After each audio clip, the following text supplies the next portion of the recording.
Subscribe now and press the bell icon. Never miss an update. Sushant Singh Rajput मामले में CBI ने रिया चक्रवर्ती and family के अलावा श्रुति मोदी और सैमुअल मिरांडा के खिलाफ एफआईआर दर्ज कर ली है। अब बड़ा सवाल है, क्या सीबीआई इस मामले की निष्पक्ष जांच करेगी? दो पॉसिबिलिटी हो सकते हैं, या तो करेगी या तो नहीं करेगी। अब आपके पास 5 मिनट का समय हो तो इसे कंप्लीट देखें और कमेंट कर जरूर बताएं, क्योंकि आपसे मैं बहुत इंपॉर्टेंट बात करने जा रहा हूं।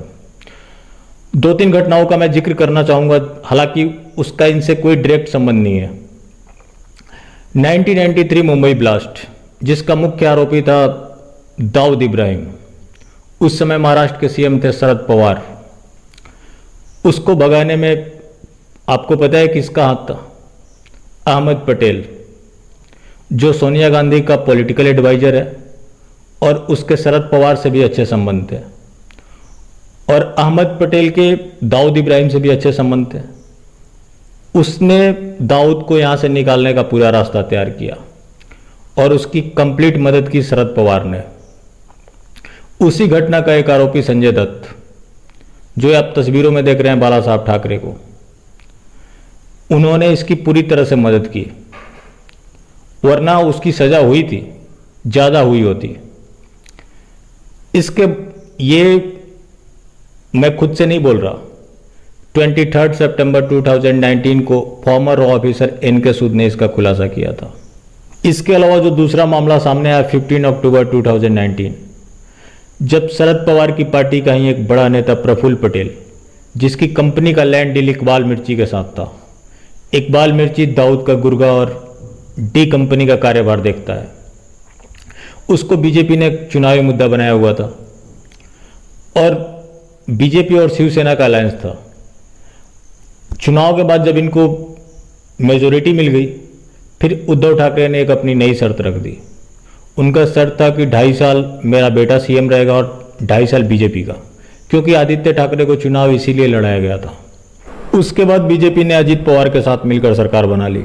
उस अजीत पवार के खिलाफ इरिगेशन स्कैम का मामला चल रहा था, जिसको चुनाव के दौरान देवेंद्र फडणवीस बोला करते थे कि इस बार दोबारा सत्ता में आए तो अजीत पवार जेल में होंगे, और सत्ता संभालते ही उनको कई सारे मामलों में क्लीन चिट दे दी गई। तब तक उद्धव ठाकरे का भी डील सोनिया गांधी और शरद पवार के साथ हो गया, और शरद पवार ने अजीत पवार को समर्थन नहीं दिया, क्योंकि सारे विधायक उनके फेवर में थे।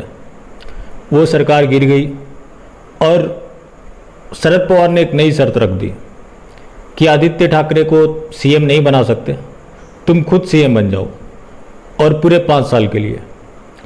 और उसी में एक नमूना आ गए अनिल देशमुख, जिन्हें गृह मंत्री बनाया गया, और अजीत पवार को डेप्यूटी चीफ मिनिस्टर बनाया गया दूसरी गठबंधन में। अब मामला सीबीआई का आता है।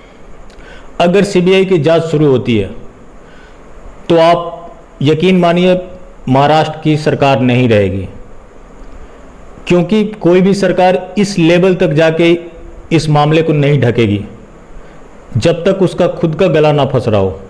कुछ तो मामला है जो एक आईपीएस रैंक के अधिकारी को वहाँ क्वारंटीन किया जाता है, दूसरा वहाँ के पुलिस वाले, एक पुलिस वाले को दूसरे पुलिस वाले के लिए तो कर्टेसी होती है, और एक फ्रेटर्निटी की भी बात होती है। ये कहीं नहीं दिख रहा। उसके बाद अगर सरकार गिरती है तो वहाँ एक ही ऑप्शन बच जाता है, बीजेपी और एनसीपी का अलायंस, क्योंकि बीजेपी कांग्रेस का अलायंस हो नहीं सकता। शिवसेना के साथ बीजेपी अलायंस नहीं करेगी, क्योंकि सुशांत सिंह राजपूत को लेकर पूरे देश की इमोशन जुड़ी हुई है, और सामने बिहार का चुनाव है। अब सवाल उठता है, अगर बीजेपी एनसीपी का अलायंस होता है, उस कंडीशन में आपको पता है कोई भी 2 पार्टी अलायंस करती है तो एक कॉमन मिनिमम प्रोग्राम होता है। उसमें जो विवादित मुद्दे हैं उनको साइड कर और बराबर बराबर अपने डिपार्टमेंट बांट लिए जाते हैं, ताकि मिल बांट कर खाएं। अब एनसीपी यहां चाहेगी कि वो डी गैंग को बचाए, क्योंकि आपको मैं पहले बता चुका हूं कि उनके डी गैंग से क्या रिलेशन रहे हैं, और दूसरा बॉलीवुड में 90% दाऊद के इशारे पे नाचने वाले या फिर उसके लिए काम करने वाले हैं। अब तो उनके आईएसआई के साथ भी लिंक सामने आने लगे हैं। यही वजह है जो अनिल देशमुख शुरू से उल्टे सीधे बयान देते आ रहे हैं। अगर ये अलायंस होता है फिर जो एक्चुअल कल्प्रिट्स हैं वो बच जाएंगे। जांच तो होगी लेकिन आधी अधूरी होगी, क्योंकि ये रिया चक्रवर्ती, सिद्धार्थ पिठानी, संदीप सिंह, ये छोटे मोटे उनके मुखौटे हैं। एक्चुअल जो मास्टरमाइंड है वो कहीं और बैठा हुआ है। वहाँ तक पहुँचने के लिए बिल्कुल फेयर जांच होनी चाहिए। जिया खान मामले में भी सीबीआई इंक्वायरी हुई थी, क्या आउटकम निकल कर आया? क्योंकि पॉलिटिकल प्रेशर था। अब आपका तर्क ये हो सकता है कि उस समय महाराष्ट्र में भी कांग्रेस की सरकार थी और सेंटर में भी कांग्रेस की सरकार थी, क्योंकि ये 2013 का मामला है। तो मोदी जी के रहते क्या हो सकता है, उसके लिए मैं डिस्क्रिप्शन में लिंक डाल देता हूँ, आप मोदी जी की भी हकीकत देख सकते हैं। दूसरी बड़ी बात है इस केस में, आमतौर पे सीबीआई इंक्वायरी तब होती है जब स्टेट पुलिस किसी मामले की जांच कर रही हो और वो क्लूलेस हो। उस कंडीशन में स्टेट गवर्नमेंट सेंटर को रिकमेंड करती है। लेकिन यहाँ मामला थोड़ा उलट इसलिए हो गया क्योंकि महाराष्ट्र पुलिस ने 0 एफआईआर तक दर्ज नहीं किया था और पहला मामला बिहार में दर्ज हुआ था, इसलिए बिहार सरकार ने आगे इसको फॉरवर्ड कर दिया। इस मामले में सीबीआई को महाराष्ट्र पुलिस से कोई मदद नहीं मिलने वाला, क्योंकि सीबीआई को पुलिस जांच रिपोर्ट चाहिए होती है और वो उन्होंने की नहीं है, तो फिर रिपोर्ट कहाँ से ला कर देंगे। जब दिशा सलियान को लेकर सुप्रीम कोर्ट ने फटकार लगाई तो अब लोगों से सबूत मांग रहे हैं, और जब पटना पुलिस ने उनसे मांगा तब बोला कि गलती से डिलीट हो गया था। अब सबसे बड़ा सवाल इस मामले की निष्पक्ष जांच कैसे होगी। पहली बात, आप अपना विरोध जारी रखें, ये ना सोचे कि मामले को सीबीआई ने ले लिया सारा कुछ सॉल्व हो जाएगा, ऐसा नहीं है। और सीबीआई को क्या करना होगा, सबसे पहले मुंबई पुलिस को अभियुक्त बनाना होगा, फिर कूपर हॉस्पिटल के स्टाफ्स को बनाना होगा, बाकी बॉलीवुड माफिया तो है ही। मुंबई पुलिस को क्यों? क्योंकि जब घटना स्थल पर मुंबई पुलिस पहुंचती है उसका पहला बाइट होता है यह मामला सुसाइड का है, जिसे आमतौर पे कोई भी पुलिस बोलती है कि जांच का विषय है। उसके अलावा वो बीच बीच में मामले को सुसाइड बताने के लिए घटिया से तर्क देते मिलते हैं। अब तो एक कॉल रिकॉर्ड सामने आया है जिसमें रिया चक्रवर्ती से एक डीसीपी लगातार टच में होता है। किसी भी अपराधी और पुलिस वाले के बीच साठगांठ क्यों होती है, किन परिस्थितियों में होती है? जब भड़वे और दलाल खाकी वर्दी में सिस्टम में आ जाएंगे फिर इस तरह की घटनाएं होंगी।